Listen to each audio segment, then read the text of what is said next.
Am I the a-hole for not letting my fiancé's friend come to the wedding? My fiancé and I were planning our wedding, and he passed over his guest list, and a name stuck out to me. It was my middle school and high school bully. He threw spitballs at me and put rotting food in my desk, so all the other kids would think it was me. He also had a shellfish allergy, and could be around shellfish but not eat it. So he knew I heated up shellfish in the microwave, and would stand in front of me not letting me get to the microwave telling me I was making him sick, and then get all his friends to harass me. Even when I wasn't bringing shellfish, he would tell me I had a fishy smell to me, and even once called it a dirty Chinese smell. He also made a slanted eyes racist joke in front of me regularly. I told my fiancé this and made it clear there's no way I'm letting this guy come, and he defended him basically saying everyone was an a-hole in high school and we were adults now, so I should forgive and forget. His friend was apparently a family friend's son, so if he wasn't coming, neither were they. He then, without telling me, brought his guy to meet me one day, and he apologized, claiming he didn't remember anything, but apologized for anything he did to me. I told him to buzz off and to get off my lawn. My fiancé is furious with me for being rude to his friend, and we had a screaming fight about it where he said he wasn't taking his friend off the list, and I told him he can get married to him instead. Now for the top comments. Info: why are you getting married to this guy? I'm having a hard time remembering. Why instead of not allowing the friend to attend a wedding, you don't attend yourself? Maybe your fiancé can get married to your friend. The I don't remember part got me. Invite him, then serve shellfish. Yeah, then Obi can not remember he has a shellfish allergy. Why is this guy so important to your fiancé? Please ask your fiancé this. He is the son of a family friend who babysat him sometimes as a child. That's the reason. He really wants his old babysitter and family friend to be there, and she will only come if they invite her whole family. I don't want her there either, because the principal talked to her often about her son's activities and she never did anything about it. Next story. Am I the a-hole for telling my wife it would be controlling and inappropriate for her to try and change how my family does Christmas? My wife and I rotate who we spend Christmas with, so 1 year her family and 1 year mine. I don't love doing it with her family. And she isn't a big fan of my mother. Please don't tell us to do it as a nuclear family. We both hate that idea. Our families are pretty different. Her family's much more about the kids. Even the dinner is tailored more to what kids like. Bland in my opinion, but I would never say that. The kids each get 1,000 gifts and spend Christmas running around my mother-in-law's house, making a huge ruckus. Christmas with my family is amazing food, though we usually have to pack our toddler her own meal. A more relaxed atmosphere, and my mom doesn't get any of her grandkids gifts.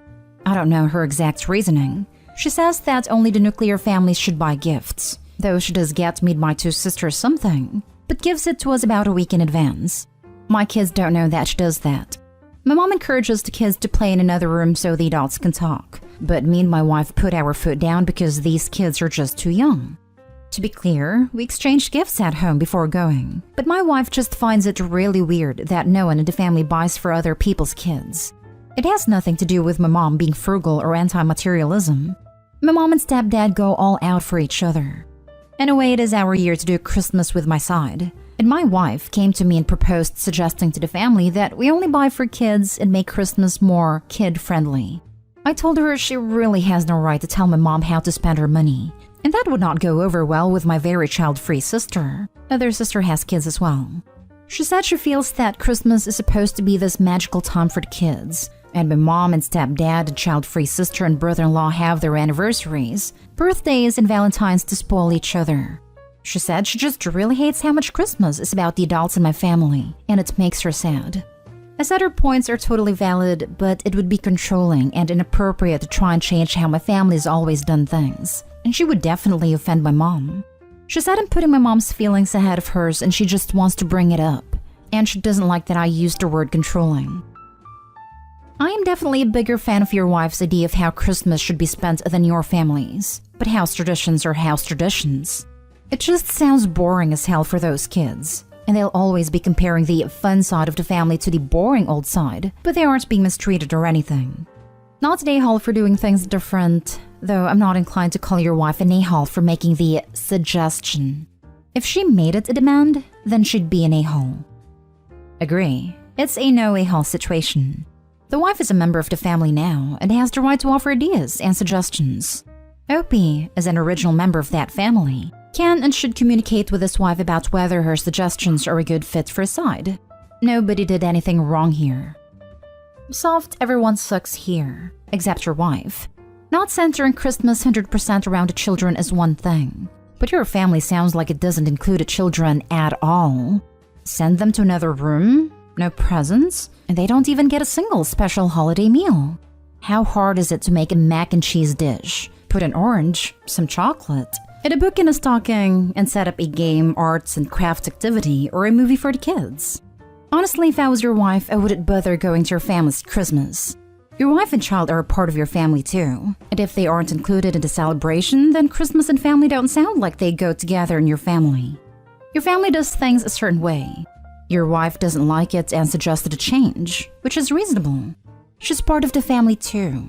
You aren't an a-hole for telling her it won't go over well, and your family doesn't have to change, but making her feel bad about a reasonable request is an a-hole move. I think now you have children, there is nothing wrong with suggesting some minor changes to Christmas. Traditions change as families change. I think there will come a point where one of the children tells grandma how boring her Christmas is, and that will not be fun. Everyone sucks here. She has been told that she is boring. I was pretty mortified, but she didn't seem to care. We had a talk with my daughter about how it is okay to think those things, but sometimes saying something hurts people's feelings. Next story is titled, Am I the a-hole for going to my parents' house and leaving my fiancé at home after she said she wanted to bring her own food to Thanksgiving? Me and my fiancé, both 20s, have been together for 3 years and had a long-distance relationship. This is supposedly her first Thanksgiving with my family. My mom invited us to attend Thanksgiving dinner, and when I told my fiancé about the invitation, she asked about what was prepared for dinner. And I said the traditional dishes every home prepares, and she made a face and said she'll accept the invitation and go, but will bring her own cooked food with her. I was shocked. I asked why, because as far as I know, she's not allergic nor vegan, and she hasn't even tried my mom's cooking.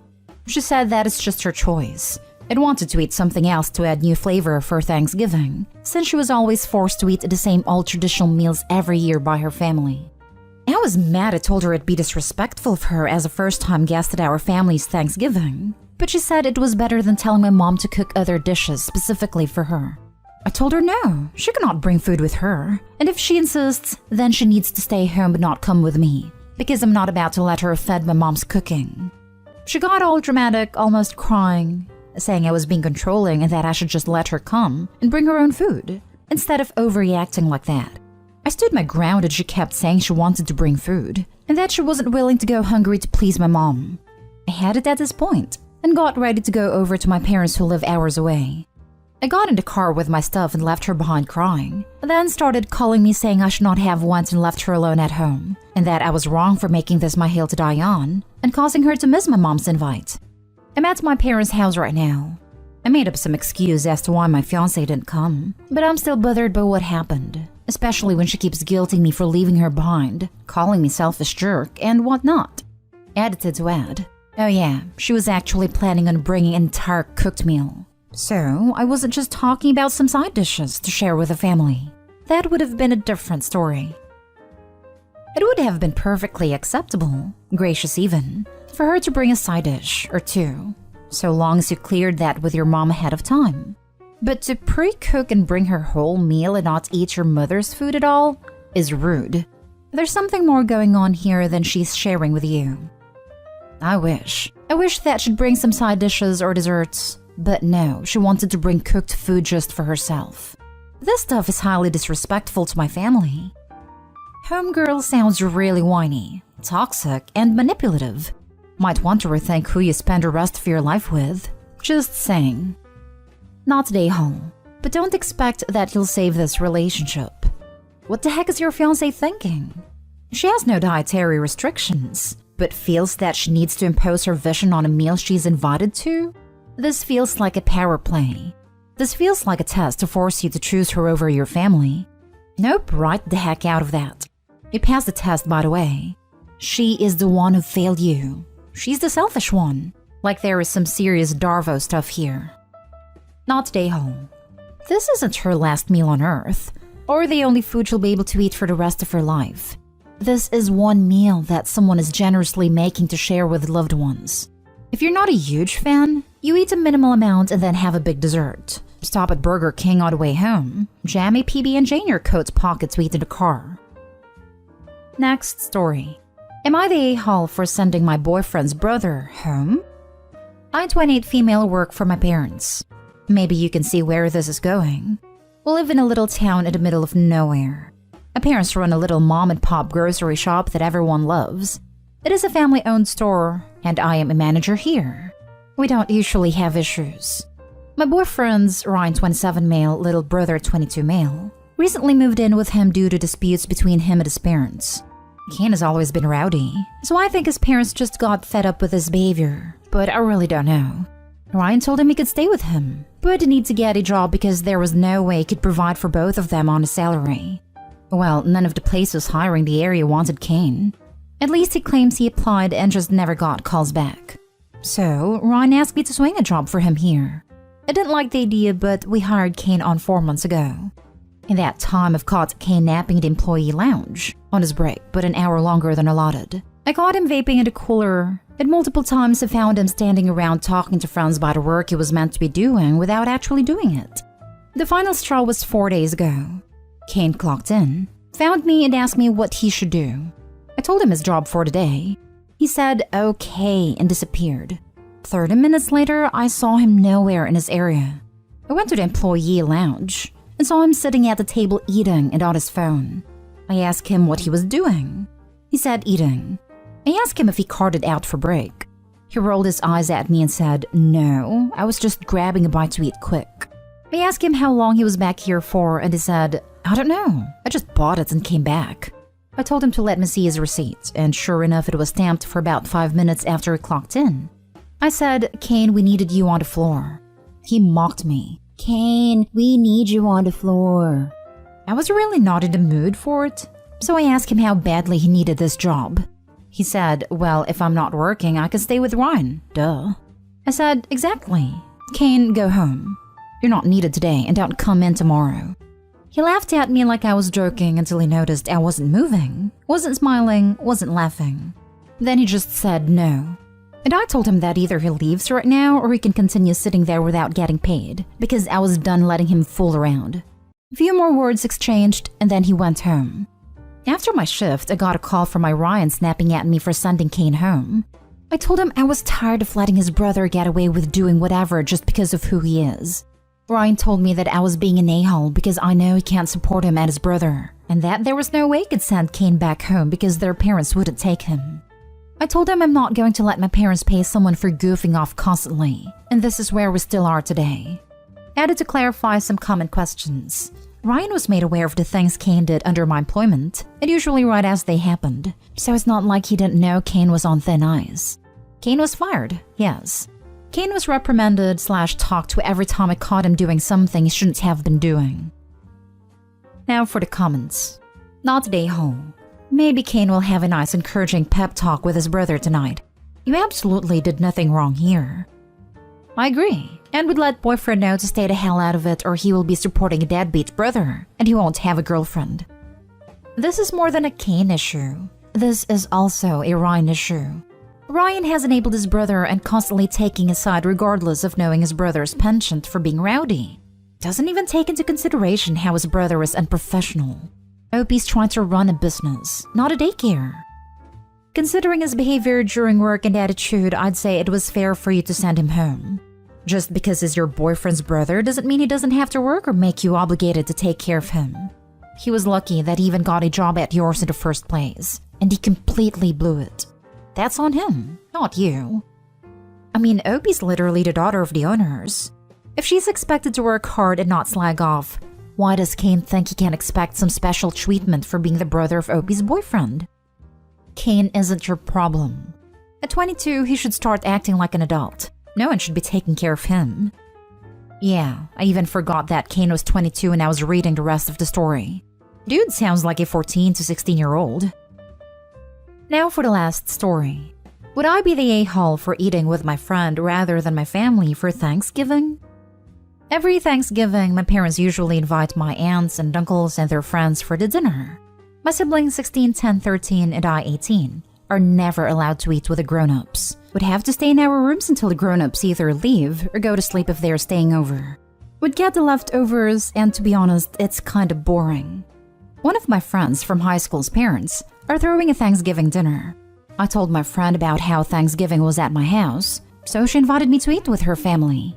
At first, I wasn't sure because I didn't want to be rude and intrude, but her mom messaged me last night and basically said I'm more than welcome to come.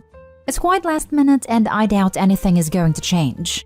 One of my aunts are coming in an hour and my mom's already telling us to stay upstairs. Would I be the a-hole for celebrating Thanksgiving with my friend?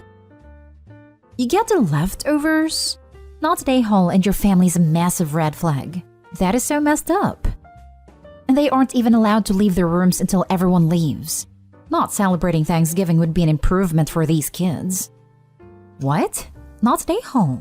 In any way, shape, or form. I'm not American, so we obviously don't celebrate Thanksgiving here. But from what I know about Thanksgiving, your family gathers to enjoy each other's company and catch up with family you maybe don't see that often.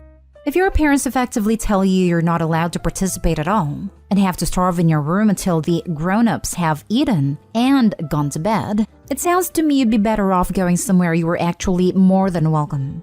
I can see how your parents would be upset with you going somewhere else for Thanksgiving, but to be honest, they brought this on themselves. But if you don't mind me asking, is there any particular reason why the children aren't allowed to join the celebration? I just feel we're missing some background here. And if you don't want to get into it, don't feel compelled to answer. Not gonna lie, the two younger ones are pretty loud, so my mom wants me to watch them. I guess the 13-year-old has to watch as well. That's my guess.